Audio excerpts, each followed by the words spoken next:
কি বলবে তে যে জাঙ্কুকে ছাড়া তের এক মুহূর্ত ভালো লাগে না, সবকিছু অসহ্য অর্থহীন মনে হয়। সারাক্ষণ জাঙ্কুক তের চোখের সামনে থাকলে তের খুব ভালো লাগে, শান্তি লাগে। কই বলি না তো, থেকে কি করবো? কেন আমাকে আদর করবেন? তের কণ্ঠ রোধ হলো, মুখ ফুটে কিছু বলতে পারলো না। জাঙ্কুক চোরা হেসে বলল, থাকতে পারি একটা শর্তে। তের চোখ দুটো চকচক করে উঠল, উল্লাস নিয়ে বলল, কি শর্ত বলুন প্লিজ? তুই আজ সারা রাত আমার সাথে থাকবি আমার ঘরে। তের মনটা খারাপ হয়ে গেল। তের মা জীবনও থাকতে দেবে না তেকে। যদি সত্যি সত্যি থাকতে পারতো তাহলে তের থেকে খুশি আর কেউ হতো না। জাঙ্কুক তের নাকে নাক ঘষে বলল, কি হলো মা থাকতে দেবে না কেন? আমাদের তো বিয়ে হয়ে গেছে। আপনি বরং আমাদের বাসায় চলুন। অসম্ভব, আমি আজ কিছুতেই যাব না। গতকাল রাতে আমি তোর বাসায় থেকেছি, আজ রাতে তুই আমার বাসায় থাকবি। কেন শুধু শুধু জেদ করছেন? আমাকে ছাড়তে আমি উঠবো না প্লিজ। না মানে কি? তুই আমার কথা রাখবি না? আমি কেন তোর কথা রাখবো? তে জাঙ্কুককে আঁকড়ে ধরল, বিড়বিড় করে আবারও বলল, আজ আপনাকে আমি কিছুতেই যেতে দেব না। তুই আমাকে বাধা দেওয়ার কে? তের চোখ দুটো ছলছল করে উঠল, কান্না চেপে নিচু কণ্ঠে বলল, আমি আপনার বউ। জাঙ্কুক হাসল, তের চোখের দিকে তাকিয়ে গাঢ় কণ্ঠে বলল, তাহলে আজ রাতে তুই আমার সাথে থাকবি। তে কিছু বলতে গিয়ে থেমে গেল, কান্না পাচ্ছে খুব। তের মেজো চাচি একটু টুট কাটা টাইপের। শুনলাম জাঙ্কুক নাকি আজকাল রাতে তোর ঘরে থাকছে। দেখিস অনুষ্ঠানের আগে আবার পেটের বাঁধিয়ে ফেলিস না।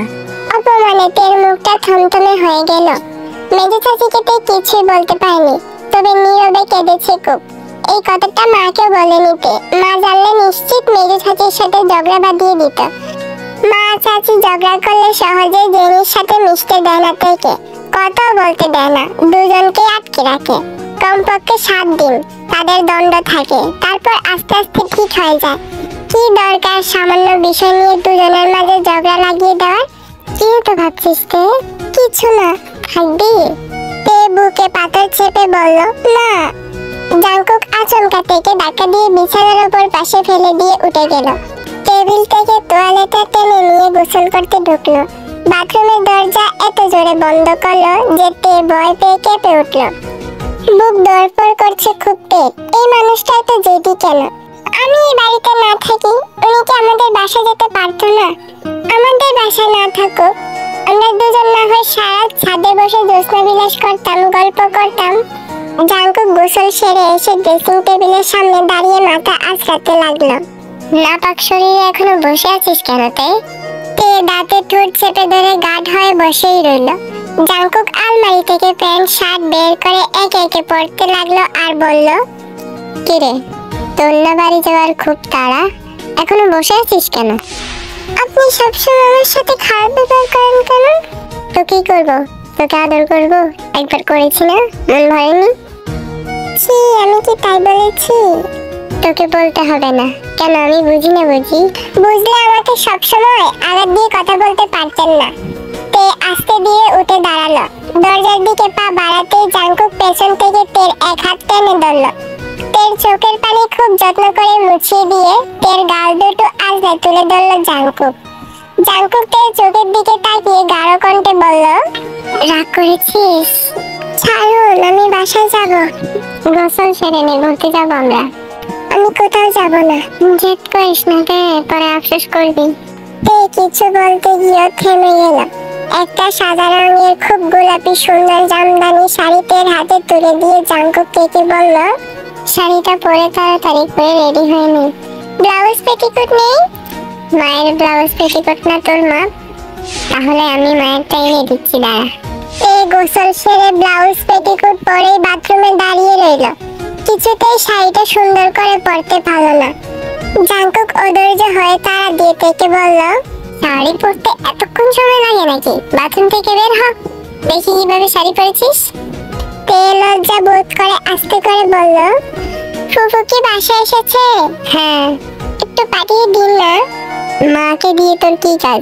তোর কি সমস্যা তুই আমাকে বল। আসলে আমি শাড়িটা কিছুতেই পরতে পারছি না। আমি পরিয়ে দিচ্ছি, বাইরে বেরো। না, আমার ভাবছে নাকি? জাঙ্কুক গজ গজ করতে করতে চলে গেল। তের ফুফু এসে খুব যত্ন করে তেকে শাড়ি পরিয়ে দিল। তেকে সাদা শাড়িতে এত সুন্দর লাগছে, জাঙ্কুকের দু চোখ জুড়িয়ে গেল। কসমেটিক বের করে দিয়ে জাঙ্কুক বলল, একটু সাজগোজ কর। তে খুব সামান্য মেকআপ করে চোখে কাজল টেনে নিল।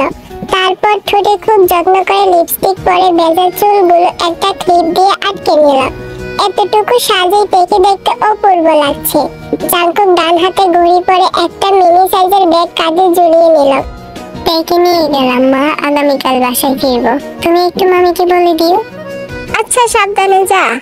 তে জাঙ্কুকের কাঁধ জড়িয়ে ধরে বাইকের পেছনে উঠে বসতেই জাঙ্কুক বাইক স্টার্ট দিল।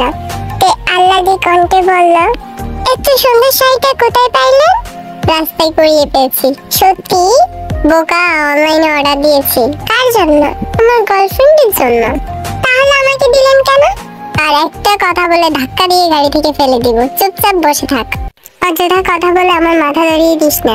জাঙ্কুকের ভার্সিটি জীবনের খুব কাছের বন্ধুর পারিবারিকভাবে বিয়ে ঠিক হয়েছে। আজ বিয়ে, খুব বড় করে অনুষ্ঠান করবে। ওদের পুরো ফ্রেন্ড সার্কেলকে বিয়েতে দাওয়াত দেওয়া হয়েছে। জাঙ্কুক তেকে নিয়ে প্রাণপ্রিয় বন্ধুর বিয়েতেই যাচ্ছে। জাঙ্কুকের বন্ধুর বাড়ি যেতে রাস্তার পাশেই দেখলো বিশাল পদ্মবিল। জাঙ্কুক কি মনে করে রাস্তার এক সাইডে বাইক থামিয়ে তেকে বলল, আস্তে করে নামতে। তে শাড়ির কুচি ধরে আস্তে আস্তে নেমে দাঁড়ালো। ওরা যখন পদ্মবিলের দিকে হেঁটে গেল, তখন দুপুরের কড়া রোদ সরে গিয়ে প্রকৃতিতে শীতল ছায়া পড়েছে।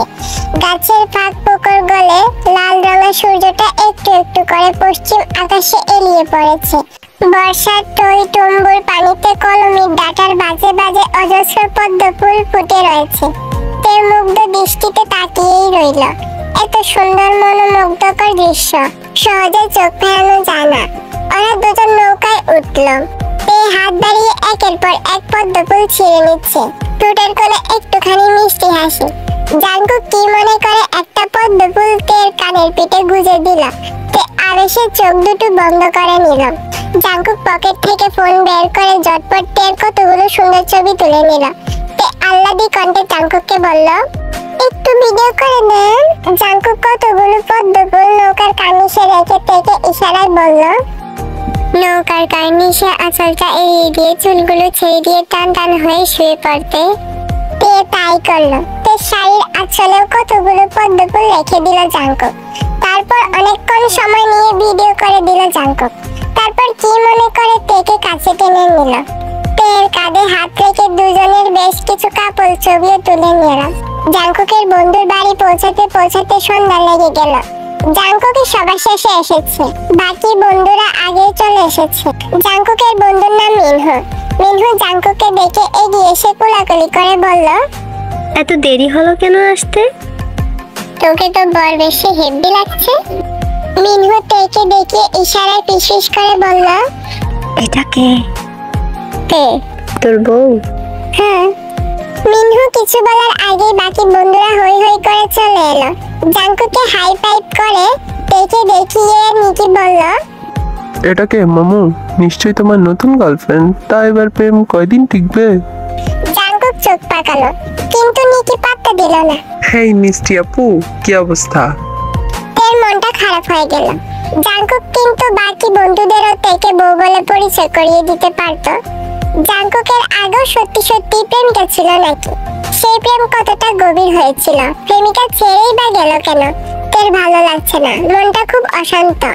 এখানে না এলেই বরং ভালো হতো। নিকি জাঙ্কুকের গা টিপে ফিসফিস করে বলল, তা নতুন প্রেমিকা কতটা ভালো সার্ভিস দিচ্ছে বন্ধু? আগেরটা তো খুব ভালো পারফরম্যান্স করতো। মিনহু চোখ রাঙালো। নিকি আস্তে কথা বললেও জোরে শোনা যায়। নিকির কথা শুনে তের খুব কান্না পাচ্ছে। ইচ্ছে করছে এক ছুটে বাড়ি চলে যেতে। জাঙ্কুক এমন কেন? আগে অন্য কারোর সাথে শুয়েছে নাকি? জানতে হবে তেকে। কিন্তু কার কাছে শুনবে ও? তে স্বাভাবিক থাকার প্রাণপণে চেষ্টা করছে, কিন্তু কোনো মতেই শান্ত হয়ে থাকতে পারছে না। মনটা শরতের মেঘলা আকাশের মতোই নিকেশ কালো আধারে ঢাকা। বুকের ভেতর কি যেন একটু একটু করে ভাঙছে। মিনহুর বউকে যে ঘরে বসানো হয়েছে তাকে সেই ঘরে বসতে দেওয়া হলো। জাংকুকরা সবগুলো বন্ধু বান্ধব মিলে ছাদে বসে ধূমপান করছে। শুধু নিকিকেই কোথাও দেখা যাচ্ছে না। জাংকুক এক মনে সিগারেট টানছিল। সিগারেট শেষ টান দিয়ে জাংকুক গম্ভীর কণ্ঠে সবাইকে বলল, এ আমার বউ। মিনহু বাদে সবাই চমকে উঠল। জাংকুক আকাশের দিকে তাকিয়ে আবারও বলল, বিয়ের আগে কোনো ছেলেই শুদ্ধ পুরুষ থাকে না, কম বেশি সবারই একটু একটু চরিত্রের দোষ থাকে। আমারও ছিল, একটু না অনেকটাই। তবে বিশ্বাস কর, তেকে বিয়ে করার পর আমি আর কখনো কোনো মেয়ের সংস্পর্শে যাইনি, আর না ওইসব খারাপ জায়গায় গিয়েছি। তোরা কেউ থেকে এমন কোনো কিছু বলবি না যাতে আমার নতুন সংসারটা শুরু করার আগেই ভেঙে যায়, অশান্তি হয়। এর সাথে আমার বিয়ের সময়ও আমার বিয়েতে একটু মত ছিল না, তবে এখন ওকে আমি কিছুতেই ছাড়তে পারবো না। আমাদের বিয়েটা আমি মন থেকেই মেনে নিয়েছি। আমি তেকে নিয়ে খুব হ্যাপি। ওর বয়স বোধ বুদ্ধি কম হলেও মনটা খুব সরল, মনে কোনো ঘুরপ্যাচ নেই। এমন ভালো মনের বউ নিয়ে 1000 বছর সুখে শান্তিতে সংসার করা যায়। মিনহু জাংকুকের কাঁধে হাত রেখে বলল, তুই হ্যাপি থাকলে আমরাও হ্যাপি, চিন্তা করিস না। তে ভাবি তোর অতীত সম্পর্কে কিছুই জানতে পারবে না। তে খুব সেনসিটিভ একটা মেয়ে। ও আমার বিষাক্ত অতীত জানা সহ্য করতে পারবে না। ওকে নিয়ে আমার আজকাল খুব ভয় হয়। নিকিতের আশেপাশে গুড়গুড় করছিল। এক দেখার পছন্দ ভালো লেগে গেছে তেকে। তাছাড়া জাংকুক বাজি ধরে নিকির গার্লফ্রেন্ডকে কোকিং প্রেমের ফাঁদে ফেলে বিছানা পর্যন্ত নিয়ে গিয়েছিল। সবকিছুই মজার ছলে করেছিল জাংকুক। জাংকুকের ধারণা মেয়েটা নাকি সুবিধার ছিল না। নিকির বিশ্বাস হলো। নিকি আজও মনে মনে জাংকুককেই দোষী। জাংকুকের জন্য নিকির সিরিয়াস প্রেমটা ভেঙে গেছে। নিকি ও সুযোগের অপেক্ষায় ছিল। জাংকুকের কোনো প্রেমিকাকে নিকি ও জাংকুকের স্টাইলে পটিয়ে বিছানায় নেবে, তারপর রসিয়ে রসিয়ে বলবে, তোর প্রেমিকারাও সুবিধার না। অনেকগুলো দিন পর আল্লাহ মুখ তুলে চেয়েছে। নিকিও সুযোগ বুঝে তের কাছে এসে ফিসফিস করে বলল, মিষ্টি আপু, আমার জাঙ্গুকের ব্যাপারে আপনার সাথে কিছু কথা বলার ছিল। তে বিস্ময় চেপে আস্তে করে উঠে গেল। দুজনে মিনহুর ঘরের পেছনের বড় বারান্দায় গিয়ে দাঁড়িয়ে তে বলল, কি বলবেন? নিকি খুব সাবধানে বলল, জাঙ্গুকের সাথে কতদিন রিলেশনে আছেন আপনি? ওর অতীত জানেন? না। সে কি খোঁজ খবর না নিয়ে রিলেশনে গেছেন? অথচ আপনার বয়স কম। জাঙ্কুকের মতো প্লে বয়ের আপনাকে পটাতে খুব বেশি বেগ পেতে হয়নি। যাই হোক, জাঙ্কুক কিন্তু পাক্কা মেয়েবাজ। কোনো মেয়ে ওর সাথে একবার বিছানায় জমলে দ্বিতীয়বার সেই মেয়েকে ছুঁয়েও দেখে না জাঙ্কুক। তাছাড়াও আগের ওইসব খারাপ জায়গাও যেত।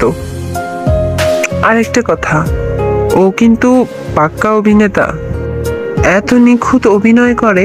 ওর যে চরিত্রে দোষ আছে ওর মা বাবাই জানে না, জানবে কিভাবে? ছেলে তো প্রচুর চালাক, এলাকায় কোনো খারাপ রেকর্ড নেই। আপনাকে দেখে আমার খুব ভালো মনে হলো। আপনাকে ঠকাতে দেখে আমার একটু ভালো লাগতো না, তাই আপনাকে বললাম। আমার কথা বিশ্বাস না হলে জাঙ্কুককে একটু কথা মার পেঁচিয়ে ধরবেন, দেখবেন সব স্বীকার করে নেবে। আর হ্যাঁ, আমি যে কথাগুলো বলেছি না, এই কথাগুলো ভুলেও জাঙ্কুককে বলবেন না। এখন আসি, কেমন? কথাগুলো এক নিঃশ্বাসে বলে নিকি গটগট করে চলে গেল। এত শক্ত শক্ত কথা তের কোমল মন হজম করতে পারলো না। মাথা ঘুরে উঠল, নিঃশ্বাস বন্ধ হয়ে এলো। বুকের ভেতর ভেঙে চলে আসছে। চোখের পানিতে কাজল লেপটে গেছে। জাঙ্কুকের ওই ঠোঁট, ওই হাত, ওই বুক তের আগে অন্য কোনো মেয়ে গভীরভাবে ছুঁয়েছে? এই অতি সহজ কথাটাই মানতে পারলো না তে। শুধু কি তাই, জাঙ্কুকের পুরুষত্ব একাধিক নারীর সংস্পর্শে পরিপূর্ণ হয়েছে। উফ, এত কষ্ট কোথায় রাখবে তে? জাঙ্কুক খারাপ মেয়েদের কাছে ওর টাকার বিনিময়ে থাকতে যেত। ছি, আর ভাবতে পারে না তে। বুকের ভেতর জ্বলে পুড়ে ছারকার হয়ে যায়। তের তো কখনো কোনো খারাপ অতীত ছিল না, তাহলে কেন ওই খারাপ মানুষটাই তের হৃদয় জুড়ে বিচরণ করলো? আর ভাবতে পারে না তে। মাথা ফাঁকা ফাঁকা হয়ে যায়। নিঃশ্বাস ক্রমশ বন্ধ হয়ে আসছে। বুক ভরে শ্বাস নিতে কষ্ট হচ্ছে কেন? জাঙ্কুক তো এমন না, পুরো এলাকায় ওনার নামে কোনো খারাপ রেকর্ড নেই। ছাত্র ভালো হওয়ার জন্য ছোটবেলা থেকেই তার খুব নাম ডাক। তবে কি দেখা গিয়ে বন্ধু বান্ধবের পাল্লায় পরেই নষ্ট হয়ে গেল মানুষটা? এখানে একা একা কি করছিস তে?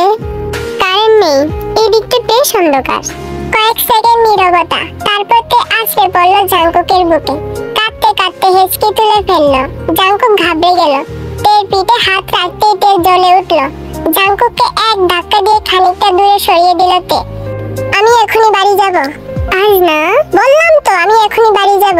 চুপ, সবাই শুনতে পেলে কি ভাববে? তুই এমন করছিস কেন? আমি বাড়ি যাব। অযথা জেদ করিস না তে, আমি কিন্তু নিজেকে শেষ করে দেব। জাংকুক চমকে উঠল। সবকিছু তো ঠিকই ছিল, হঠাৎ কি এমন হলো? কেমন পাগলামি করছে কেন? ও কি কিছু শুনে ফেলেছে? ভয়ের এক শীতল স্রোত জাংকুকের শির দ্বারা বেয়ে নেমে গেল।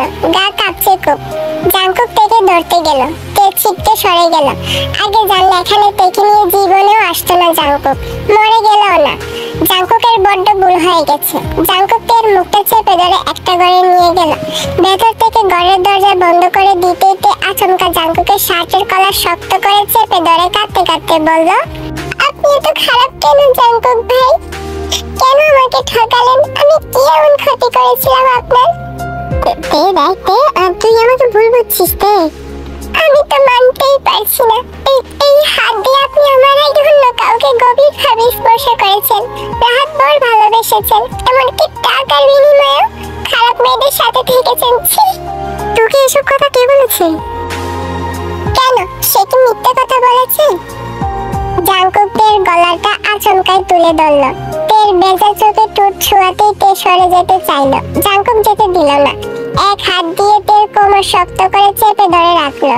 তের কপালে কপাল ঠেকিয়ে বলল, দেখ আমি মানছি আমি বিয়ের আগে যা করেছি ভুল করেছি, আমাকে ক্ষমা করে দিতে। তুই শুধু দেখবি আমি এখন কিভাবে চলাফেরা করি।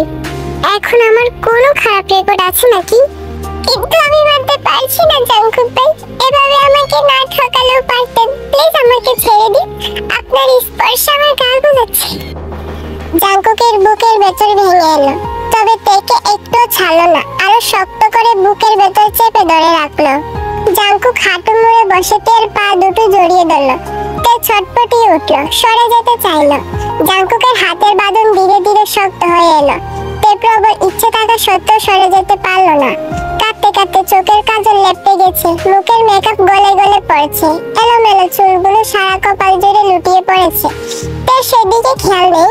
ওর কাছে জাংকুকের স্পর্শটুকু বিষাক্ত লাগছে, শরীরের রন্ধে রন্ধে বিছে পোকার মতো কিলবিল করে কামড়াচ্ছে। জাংকুক বুক ছিঁড়ে গভীর দীর্ঘশ্বাস ফেলে মলিন কণ্ঠে বলল, আমার ভুল হয়ে গেছে তে। ভুল না, আমি অন্যায় করেছি, গুনাহ করেছি, আর জীবনেও করব না। এই তোকে ছুঁয়ে কসম কাটছি, তুই আমাকে ক্ষমা করে দে প্লিজ। আমাকে শেষ একবার সুযোগ দে না। আমাকে ছাড়ুন, জাংকুক জেদি কণ্ঠে বলল।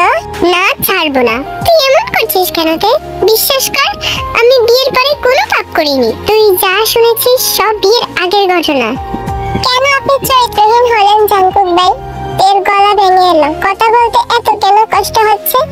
থেমে থেমে আবারও বলল, ফুফুকে বললেই তো আপনাকে বিয়ে দিয়ে দিত। আমি তো মানতেই পারছি না, আমার বরের চরিত্রে দোষ ছিল। গার্লফ্রেন্ডের সাথে রাত্রি যাপন করেছেন, কষ্ট হলো মানা যায়। হয়তো ভালোবাসা থেকেই এতটা কাছে গিয়েছিলেন কিংবা ঘনিষ্ঠ হয়েছেন, কিন্তু ওইসব খারাপ জায়গায় কেন যাইতেন? আল্লাহর ভয় নেই আপনার? আমার ভুল হয়ে গেছে, আমি তওবা করব, আল্লাহর কাছে ক্ষমা চাইবো।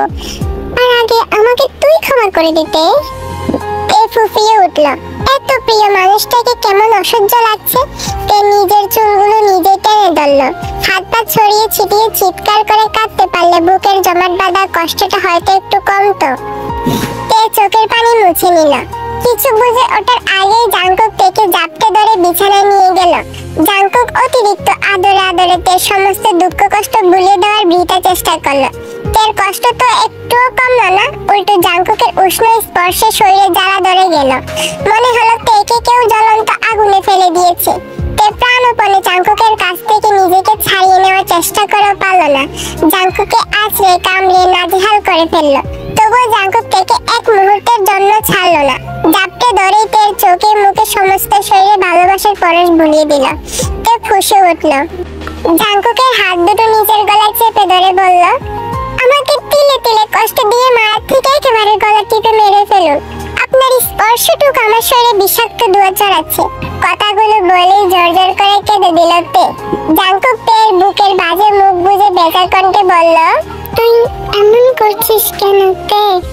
প্লিজ একটু স্বাভাবিক হও। হাই এভরিওয়ান, কেমন আছো? তো এই পার্টটা এই পর্যন্তই ছিল। তোমাদের কাছে ভিডিওটা কেমন লেগেছে অবশ্যই কমেন্ট করে জানাবে। Love you, bye by.